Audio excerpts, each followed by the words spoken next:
So this episode of Raw basically is Goldberg, Goldberg, Goldberg, plastered all over the fucking show, reminding everyone that he's going to show up tonight to address Brock Lesnar and to see what he says about the challenge that Brock Lesnar and Paul Heyman made. Oh boy. And more on that motherfucking later, but yeah.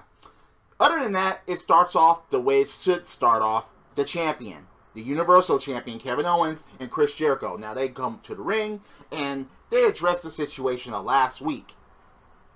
Sort of. Yeah.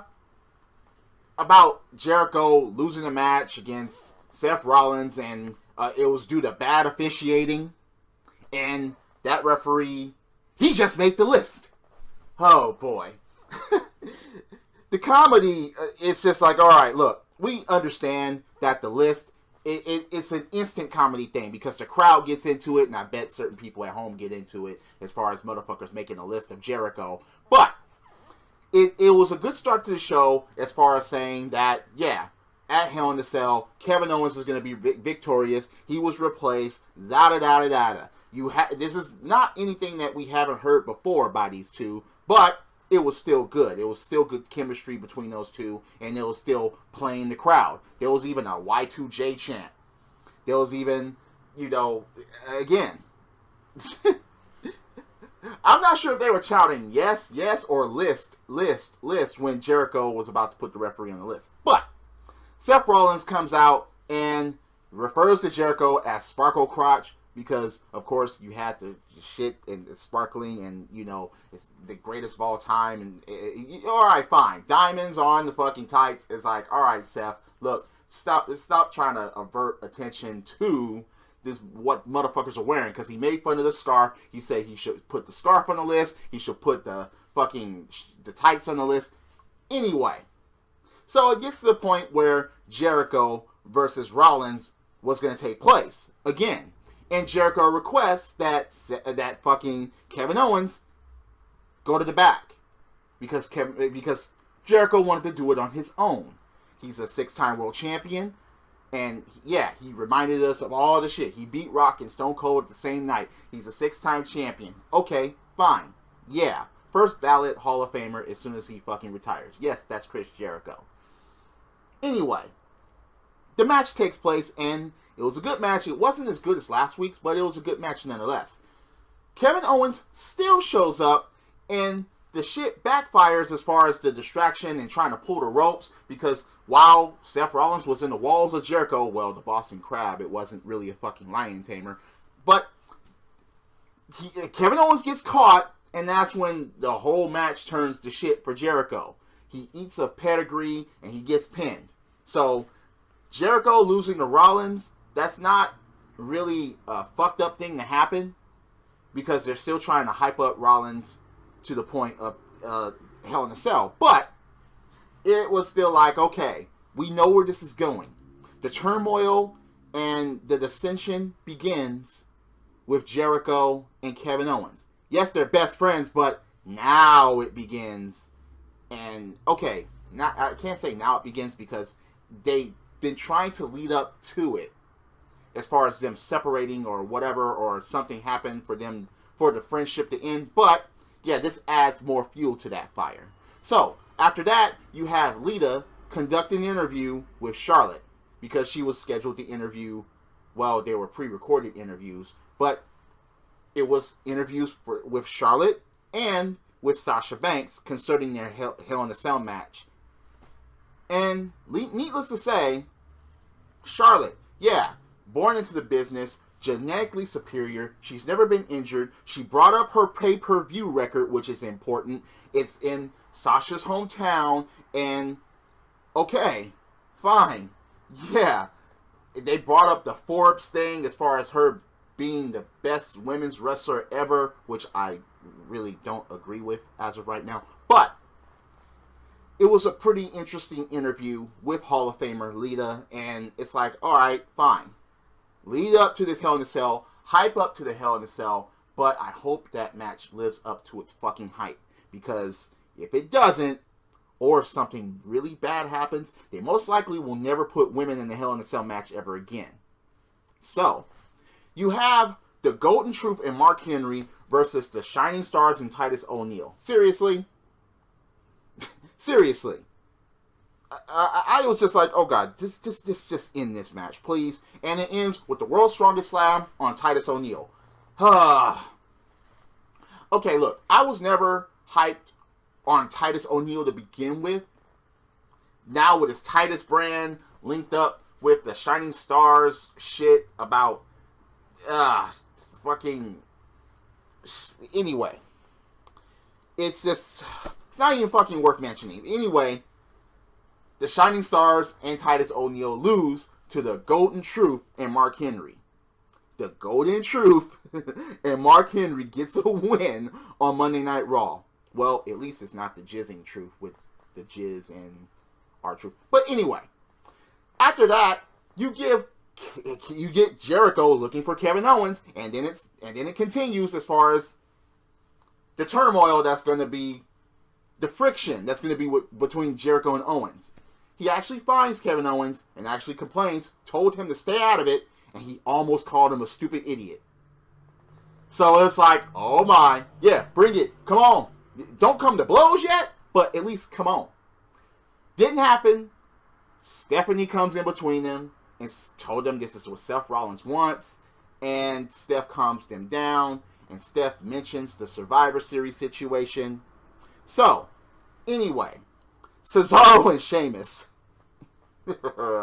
During Sheamus's intro, it was kind of funny the way Cesaro was standing right in back of Sheamus when Sheamus had his arms out, and Cesaro has his fucking phone out, filming for Facebook Live on WWE. And it's like, God, of course, they're trying to make this comedy, but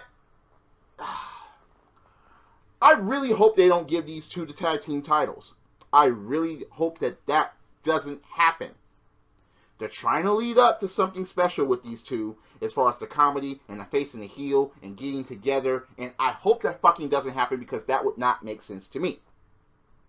The New Day, 420 days as tag team champions on this run because they're two-time tag team champions. 420, hashtag 420 for the New Day. Comedy ensues from there because it's the fucking New Day. Hot and smoking, yeah.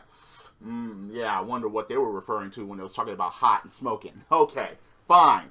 Yeah, and Xavier, saying that Hillary Clinton and Donald Trump would be more of a cohesive team than Sheamus and Cesaro. Fuck that. Anyway, Big E defeats Sheamus due to, of course, some outside interference by Cesaro. More comedy. They both cost each other matches. Singles. They just better not act as a team. And be a cohesive unit. Just no to that. Bo Dallas defeats Neville and turns on Curtis Axel afterwards. So, okay, are we supposed to take Bo Dallas seriously? He attacks Bo Dallas and he says, "Believe in Bo," and it's like, I still don't believe in you.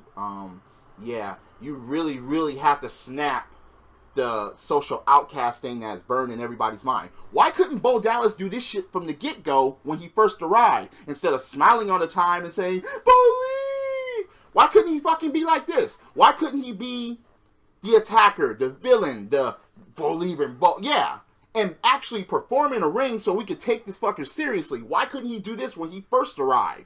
It's beyond me. It had to get to a certain point for him to do this. Fuck that. Then you have Dana versus Bayley, which Dana wins, and injuring Bayley in the process. Damn it! The women's division on both rosters need help as it is. They can't afford injuries, especially who are they going to bring up? Who's going to take their place? Who's going to... No, Paige is... No. You have Nia Jax, who's been absent for the last couple of weeks like we're supposed to fucking forget about her. You have Emma, who's going to premiere as something else. I mean, fuck, this women's division on both rosters needs fucking help. Assistance. Please, you need to bring more in. Oh my god. Bayley being injured, man, that's just, shit.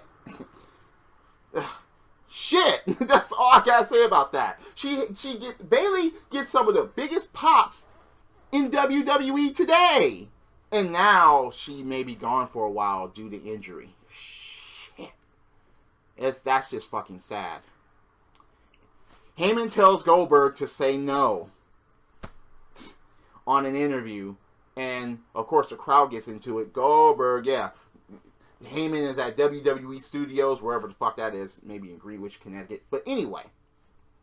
Interview with Paul Heyman about Goldberg. Yeah, we all know that Goldberg's going to say yes, but he should say no. And he just runs down Goldberg and hypes up Brock Lesnar. Yeah, Suplex City. Okay, yeah, we get it. Braun Strowman beats up 3 jobbers. We fucking stop that, okay? Maybe it'll be stopped due to Sami Zayn showing up after the match. Yes, Braun Strowman pushes Sami Zayn and Sami Zayn goes flying out of the ring. But if you pair them up together, I just don't understand. I don't know. If Sami Zayn loses to Braun Strowman, fuck. Where's Sami Zayn go after that? But they can't kill Braun Strowman's momentum. I don't know where this would go. It's just Braun Strowman in the first place is just no. No, just no. Fuck, Sami Zayn, man. I don't know. Please. So, Rusev Machika, Rusev, and Lana, and the Rusevs. Rusev introduces his whole family and even the family dog, because Roman Reigns always talks about his family and all that. So, this segment, it took a little too long, but it did get to some action later.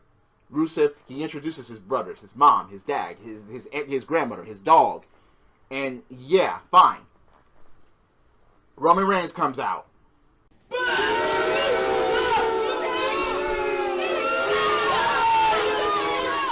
Yeah, okay. Hits a ring.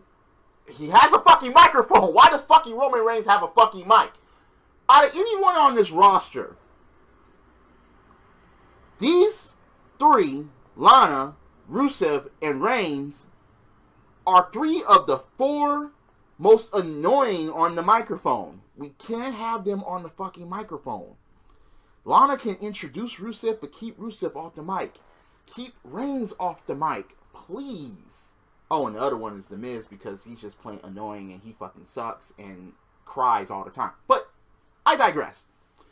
Oh god. So Roman Reigns, he hits the ring, he talks about the Roman Empire and stuff like that, and Lana, yeah, ends up slapping him because he actually insulted Rusev, talking about, yeah, you look like more of the family dog and all that. So after the slap, then the brawl ensues, which Rusev actually gets the fucking advantage.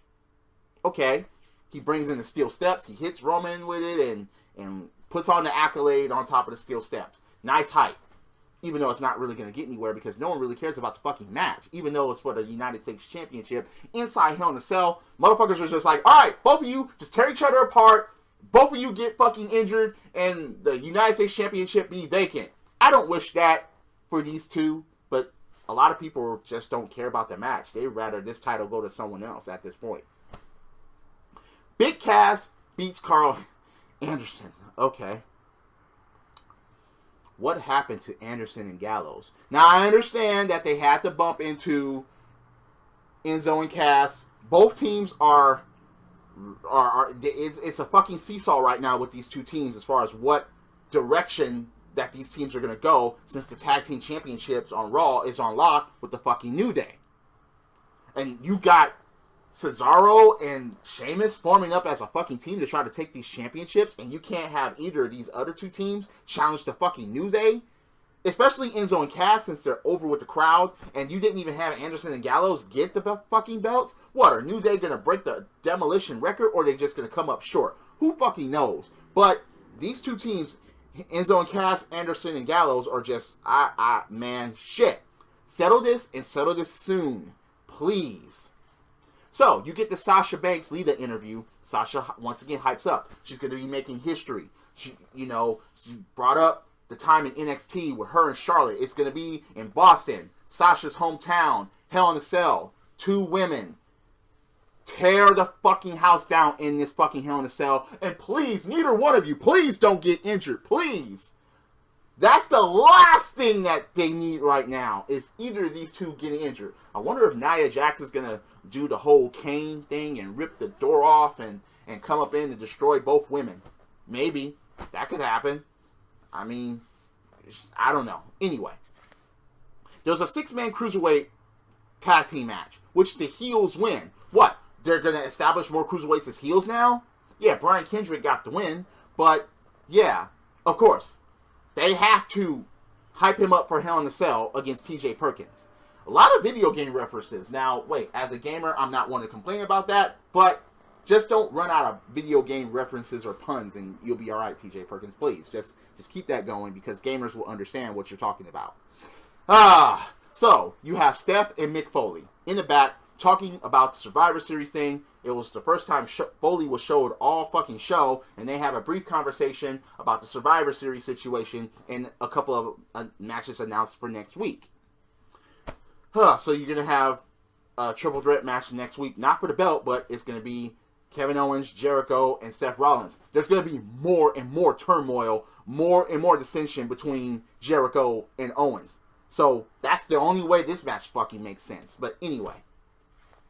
Goldberg. They were hyping this motherfucker all night long, showing his first match, which wasn't shit, showing him winning the championship in WCW, showing all this shit against Triple H, even against Triple H, and it's like, or him attacking The Rock, and it's like, all right.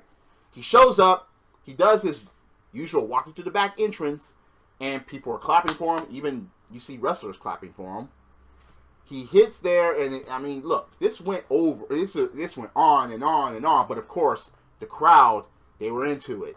They were. It was Goldberg. He hasn't been there in 12 years, and he's there to answer the challenge for Brock Lesnar. And he goes on and on and on. He thought about leaving it at that, as far as it being on the video game, and then, yeah, of course, he fucking said yes, people. Of course, he did. So he not only he said this. He's like, let her, Brock. Not only are you next, but you're last. Indicating that this is going to be his last match ever. It could be. Or he could face other people, like Roman Reigns or jackhammer The Miz. Before you leave, just spear him and jackhammer him, please. That would be a sight to see. But anyway. Will this be Goldberg's last match? And is he going to win? I don't think he's going to win. No. Anyway, so this Raw, yeah, it was kind of a step up because you did have a lot of matches take place within these 3 hours. Yeah, you had an injury. Oh, God. Oh, Bayley getting injured. That's just fucking sad. It is. It's, shit. You had, 8 matches in this show, including a cruiserweight match and a women's match, but yeah, you even had a brawl, you had a returning superstar, you had turmoil in the back. They didn't focus too much on the backstage segments. You had a couple of interviews with a Hall of Famer with the women. So, this Raw was okay. It had the right amount of comedy, it had wrestling, and it had a right amount of segments in the backstage that actually fucking made sense. So, it wasn't a waste of time, and it wasn't insulting by any means. Except for maybe the Braun Strowman 3 people couldn't beat him thing, and it will take one Sami Zayn to come out. But anyway, oh goodness, I hope Hell in a Cell is going to be good, particularly the women's championship match, because they really fucking need it. And please don't fucking get injured, no matter what, please. So, drop kicks, body slams, throwing motherfuckers over top rope, both feet hitting the floor. Yes, I'm a wrestling fan. This is the theme, and I'll see you later. Credits.